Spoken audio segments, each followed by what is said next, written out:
radical history is the liberation of Algeria. The long fight against the French, which Algerians were noble in, and a lot of people look to when we talk about the freedom and liberation of Palestine. So I want to introduce our next speaker, Asma.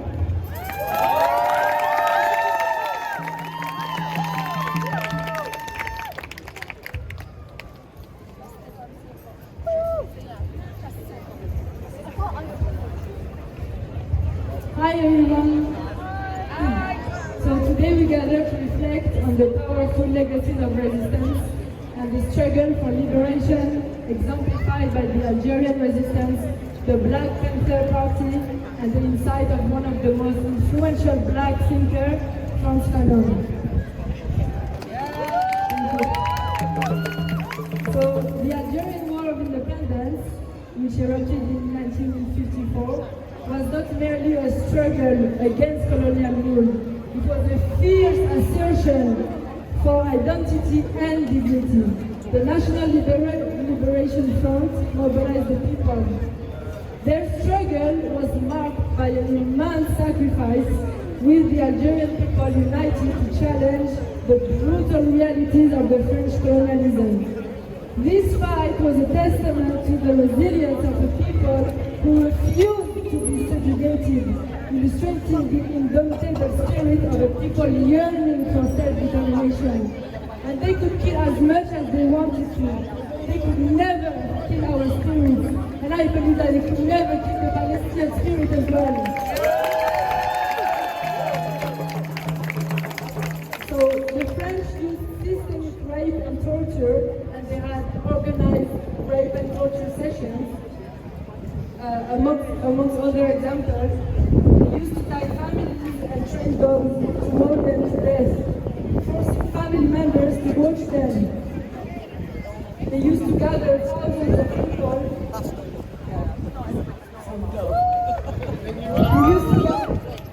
They used to gather thousands of people to take them to safe places, as we have seen in Israel, to burn them, to push them alive from high bridges, and to use to burn people alive in their homes. They used to kidnap women and children into special rooms, with Frenchmen taking turns to rape them. 10,000 villages destroyed, and 2 million Algerians sent into concentration camps, and later killed, in which what we know now as the pioneer of gas chamber, an idea taken later by Hitler. So we often say that Algeria is the country of 1.5 million martyrs. It's not. 6 million martyrs altogether. So yes, genocide. It was a genocide. And this is what colonialism does. I do not believe that there is any colonial project without the genocidal intent, because they work together. So I am glad that we, the people in South Africa, got the word genocide out, because this is a genocide. Israel is committing a genocide, people. You have to wake up.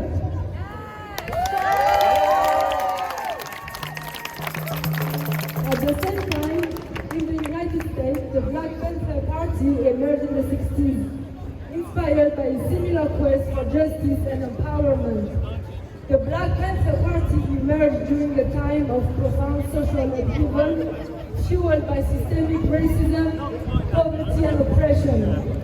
Their message was clear: the fight for dignity and rights is not just a personal struggle, but a collective battle for the soul of our communities. The Panthers inspired many by championing not only self-defense against brutality, but community empowerment. Black Panthers recognized that their fight was part of a larger global movement against colonialism and against imperialism, drawing inspiration from the Algerian struggle. This is why they chose that the first Pan-African festival had to be held in Algiers, hosting more than 5,000 black activists, artists, and thinkers. And to quote a black activist, Annie Carter Brown, who said, "Christians make pilgrimage to Vatican, Muslims go to Mecca, and national liberation movements go to Algeria."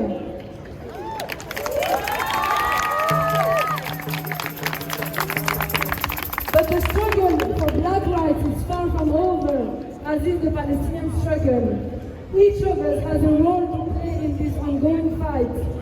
Let us honor the sacrifices of those who came before us by continuing to raise our voices, standing up against injustice, and fostering unity within our communities. As we honor these movements and thinkers, let us reflect on our own responsibilities. The legacies of the Algerian resistance and the Black Panther Party remind us that the fight for justice continues today, in this very moment.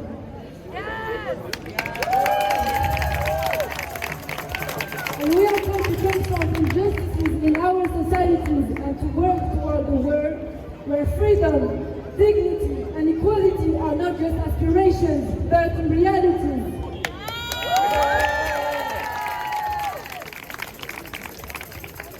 And I want to pay tribute to my grandmother, who used to tell me, if you ever witness a people going through what we went through, do not be afraid, I want you to be there. Stand tall and be there for them.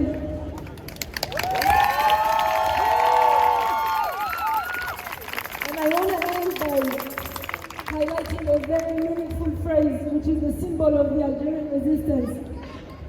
بطل واحد الشعاب, which translates to one hero, the people.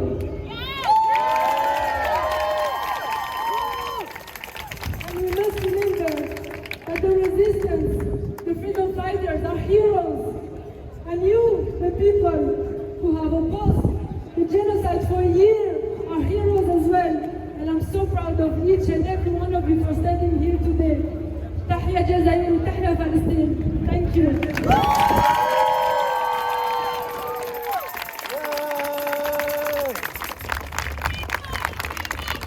We'll never be defeated. We'll never be defeated. Lebanon to Palestine! Stop funding war crimes. Lebanon to Palestine! Stop funding war crimes. One of the slogans of Black Radicals was all power to the people. Here in Wales, we have a vibrant Palestine movement, not just in Cardiff, but across Wales. So I will next introduce someone from Kifili from Palestine, Ariane.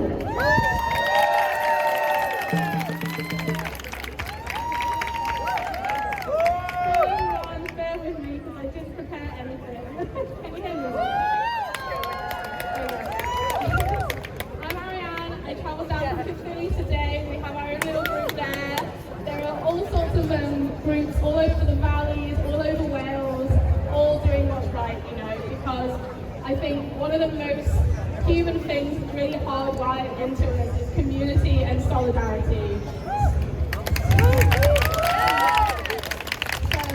no matter if anyone's going through anything, there'll always be a resistance, as we heard earlier, we'll always come together as the most important thing, whether you're in Kifili, whether you're in Newport or Cardiff, or in any of the countries across the entire world. We are the majority.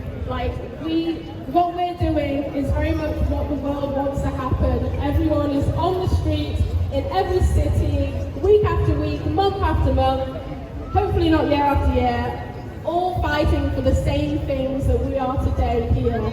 Don't let the news trick you that this is like some small thing that no one else is doing. You can't go anywhere without seeing Free Palestine, without seeing Palestinian flags, without seeing shelves and shelves of Coca-Cola on discount because no one will buy it. Without seeing Starbucks stock crash world over, without seeing McDonald's. We're all in it together. Isn't it strange? At the belly of the beast, some of the biggest anti-apartheid movement started in the UK. Meanwhile, our governments were some of the most staunch supporters for the longest time. Like, we can win. We won then. We'll win this time. So happy to be here with all of you today, fighting for Palestine during Black History Month in my outfit I never get to wear anywhere.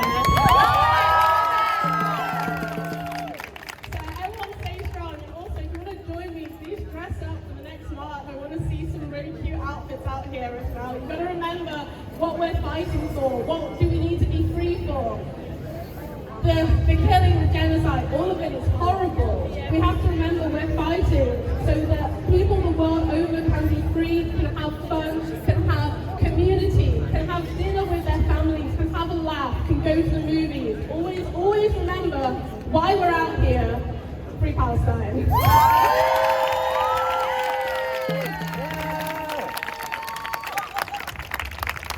I'm going to say all power and you say to the people. All power! To the people! All power! To the people! All power! To the people! All power! To the people! All power! To the people! All power! To the people!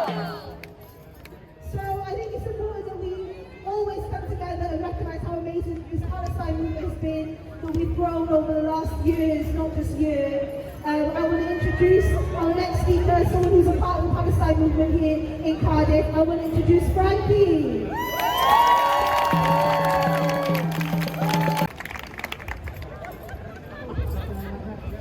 Okay.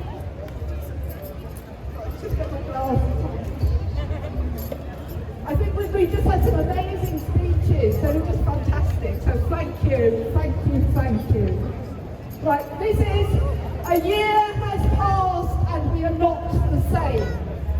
And this is about my response to witnessing genocide. Not because my response is particularly important, but in recognition that this is something that we are all going through. Yes! Shock, responsibility and despair. And the first part of what I'm going to say borrows a format that I saw a woman doing on Facebook. She was 59, I am 70, and our examples are different. I have lived for 70 years.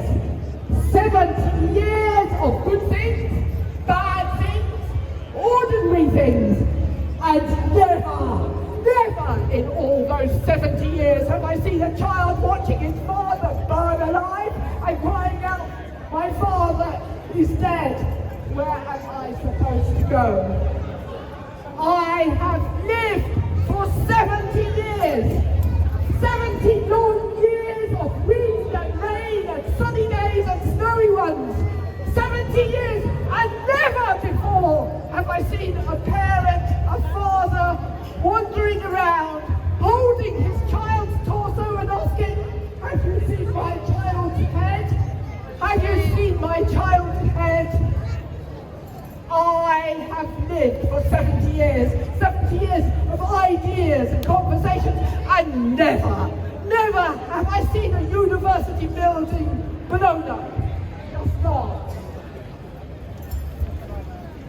I have lived for 70 years. I've had children, grandchildren, and in all those years, I've never seen what I saw the other day.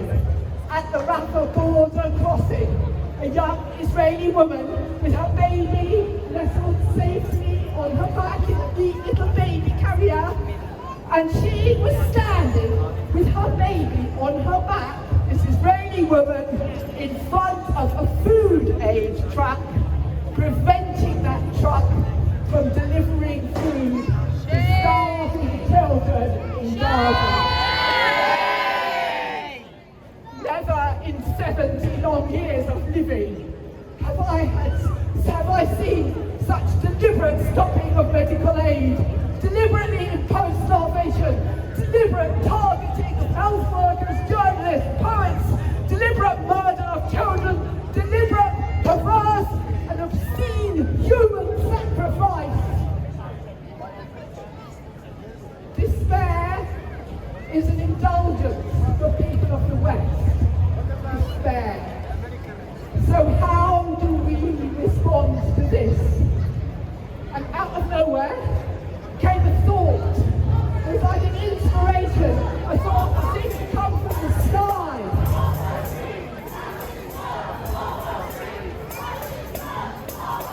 One of those thoughts that seems to come from above. An inspiration, a surprising thought, which had a sort of refrain, which was, And the thought came good, and the thought came true. Good, like a young and bright stream of water escaping from some rogue Zionist settlement on the West Bank. A good thought, like a stream gathering strength and flowing back along the waters beneath the ancient terraces of the gentler Palestinian villages, flowing back past cemeteries, back past the almond trees, back to the olive groves, and down into the roots of the blessed olive trees. And the thought came good, and the thought came true. True like the Palestinian flag, flying from a Cardiff University building high above the student encampment. And the thought came good, and the thought came true, and the thought that came to me was, do what the students do!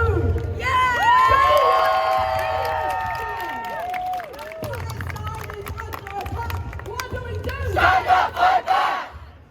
So students, thank you for your joy, thank you for your energy, thank you for rising to the urgent challenge of this time.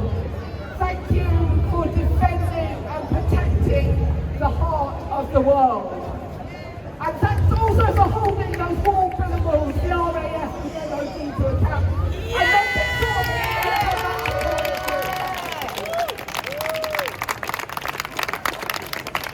one last thing, which is a bit embarrassing, but I'll tell you anyway. I've been thinking about this for months now. What do you do? Do what the students do. So at night, instead of a prayer, I stand at the end of my bed and I sort of sing to myself, Viva, Viva, Palestina! Viva, viva, Palestina! She'll be free from the river to the sea. I do that every night, like a prayer. I'd recommend it. Yes! Sometimes, if you're very lucky, in the morning when you wake up, you get the echo of it. When you wake up to Bella ciao, bella ciao, bella ciao, ciao, ciao. Viva, viva, la Palestina. She'll be free from the river to the sea.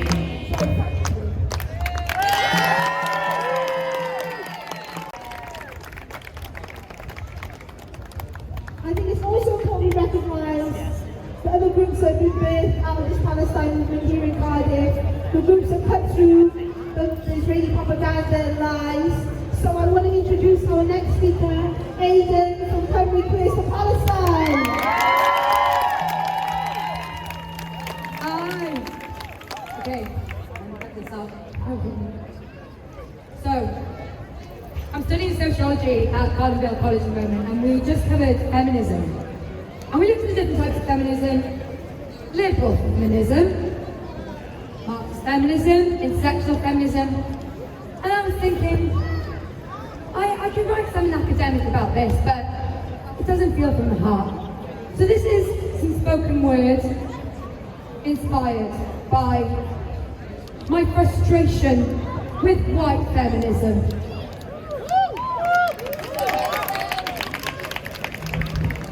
As you smash that glass ceiling, ascend like Wonder Woman, the shards like shrapnel cut deep into her eyes. Tears of blood, throat screams. But you're in the big chair now, so cover your ears. She sees with her soul. It is you who is blind. Do not preach to me, kind. There is nothing kind in shouting for your rights and your rights alone. I do not recognize your sisterhood shrouded in the cloak of man's will. Man's will is the world's ill. Man's will provides your mica. Man's will provides your phone. Man's will is to exploit your labour and call it progress, while your sisters around the globe suffer man's bombs, their hopes and dreams blown. Man's will makes us all ill, exactly where they want you. White women, listen to me, but more importantly, women are not only like you. Women are Sudanese, Congolese, Lebanese, Syrian, Iranian, Palestinian. For God's sake, listen and exist and believe and resist in global community. You are not free. None of us free until all of us free. Thank you.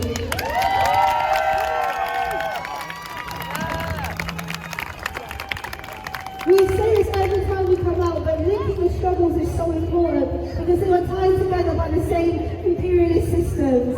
They are tied together by the same colonial systems. They are tied together by capitalism. And that is what we choose to fight. We choose to fight for a fairer world. For a society where people in Congo can live free, in Sudan can live free, in Syria can live free, in Lebanon can live free, and in Palestine people can live free. We continue to come out and we must always continue to fight for what we know is right, and that is the liberation of all, no matter where they live. Thank you for continuing to come out and be a part of this struggle. But this struggle needs to be had here. It needs to be had on our streets as well. Because right now what we're seeing in the UK is a rise of the far right and fascism, and that is a threat to the Palestine movement as much as anything else. So it's so important that we unite and say no to Islamophobia, no to anti-Semitism, no to racism, and no to fascism.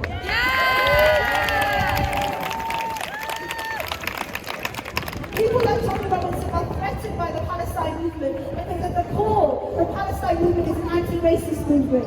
It's a movement that calls out the state for what it is. It's a movement that unites people and brings people together. That is why the far right see the Palestine movement as a threat. So if they see us as a threat, then we must be on the demonstration on the 26th. We must stand against them and stamp them out. Now, while they are small, we cannot let it get to the state it was in during the summer. We saw pogroms begin to happen, trying to bring down mosques and refugee hotels, attacking black and brown people. That is not when we fight back. Now is when we fight back. And we must continue to bring that fight, not only on the 26th, but continue to build an anti-racist movement that can fight back against the racism of the state and the racism of the fascists. So let's continue to fight. I hope to see all of you in London on that coach. We've got coaches from Cardiff, from Connecticut, from Scotland, from Carmarthen. I hope to see people on that coach and in London on the 26th to fight back against fascism and fight back against racism. Thank you.